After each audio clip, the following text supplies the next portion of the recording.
ကိုကြီးကားကြောင်းရှင်းပြမယ်ကားအားနဲ့နေတဲ့လက်စီပိုကုန်နေတဲ့အင်ဂျင်ကရက်နေချိန်တုံးနေတယ်ဒါတွေကအင်ဂျင်စီပြဿနာလို့ထင်ရပေမဲ့တခါတလေအဖြေကပိုရိုးရှင်းပါတယ်အဖြေက Lasik air filter ဖြစ်နိုင်တယ်ကောင်းတာက Lasik စစ်တာအလွယ်လွယ်တယ်ကရိယာမလိုဘူး9မိနစ်ပဲကြာတယ်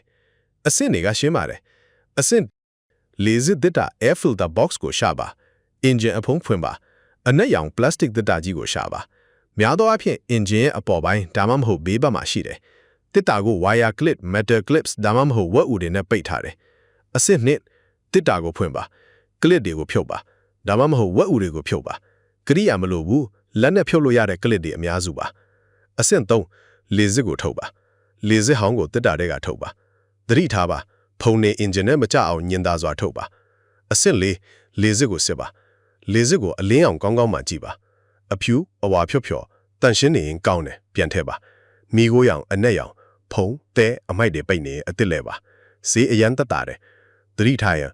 Lasik ကိုတန့်ရှင်းအောင်လေမှုတ်ပြီးပြန်သုံးဖို့မကြိုးစားပါနဲ့မှုတ်လိုက်ရင်အပေါက်တွေကျဲသွားပြီးဖုံနေအင်ဂျင်နဲ့ဝင်နိုင်တယ် Lasik ကို2000ကီလိုမီတာတစ်ချိန်ပုံမှန်လဲပါဖုံထူတဲ့နေရာမှာမောင်းရင်ပိုမကြခဏလဲပါဒါဆိုမေကို Lasik ပိတ်နေအင်ဂျင်တွေကလေဓာတ်စီအချို့ကဘလို့ဖြစ်သွားတယ်လဲအဖြေကလေနေတဲ့ဓာတ်စီများတယ် rich mixture ဒါကြောင့်အားနေတဲ့စီပိုကုန်တယ်နေ့စဉ်9မိနစ်စာကိုကြီးတို့နဲ့အတူလေ့လာပြီးတငယ်ချင်းတွေကြားမှာကားဆရာကြီးဖြစ်လိုက်ပါ